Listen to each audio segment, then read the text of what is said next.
Ministry ya kuramata maria maturigicĩirie ruhonge-inĩ rwa kuramata mĩtitũ bũrũri-inĩ iroria aikari a Kwale mongererekeo uhandi-inĩ wa mĩtĩ nĩguo kũgacĩrithia maria maturigicĩirie na gwĩthema na moritũ maria maumanĩte na ũcenjia wa rĩera.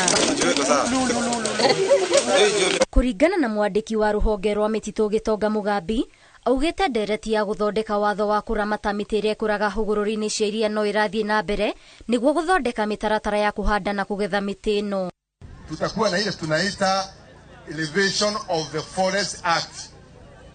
Na hiyo ndio katika Elevation hiyo Forest Act, hiyo sheria, hiyo ndio itasaidia tujue mambo ya mangrove. Kutoka leo kwenda mbele tutaenda namna gani? Ruhonge rwa kuramata mĩtitũ na rwa uthuthuria rwa Kemfrey ciugĩte ũtemi wa mĩtĩ nĩ ũgwati bara-inĩ ya kũrũa na ũcenjia wa rĩera, kuona mĩtĩ ĩrĩa ĩkũraga hũgũrũrũ-inĩ cia iria nĩ ĩteithagĩrĩria kũgucia rĩera rĩa carbon rĩrĩa riumanĩte na iganda cia gũthondeka indo hamwe na ngari, na kũringana na uthuthuria wa ruhonge rwa Kemfrey, mĩtĩ ĩno ĩgucagia rĩera rĩa carbon tani 3,000 o mwaka. Kubaliwa kukatwa kwa miti ya kienyeji pale popote pale inaweza kuwa tishio la hifadhi wa mazingira, especially kama kwa kutakuwa na uzingatiaji wa mipango ambayo inafaa, na hiyo mipango inafaa pia hiyo backed na research. Ila mikoko ina mizizi mikubwa pale chini, pia inaiweka ile hewa kaa.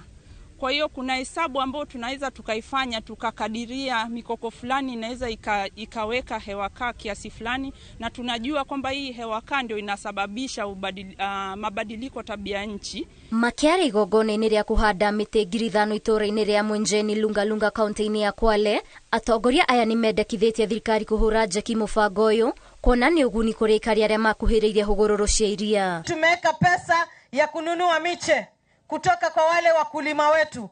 Pia tungeomba serikali ya kitaifa, wakati mnapanga, kuna miche mingi inaenda kukomaa, kuna wakulima wetu wengi wamepanda miche. Pale zamani nilikuwa tuna hamasisho za kutosha, ndio ikabidi watu wanakata kiolela.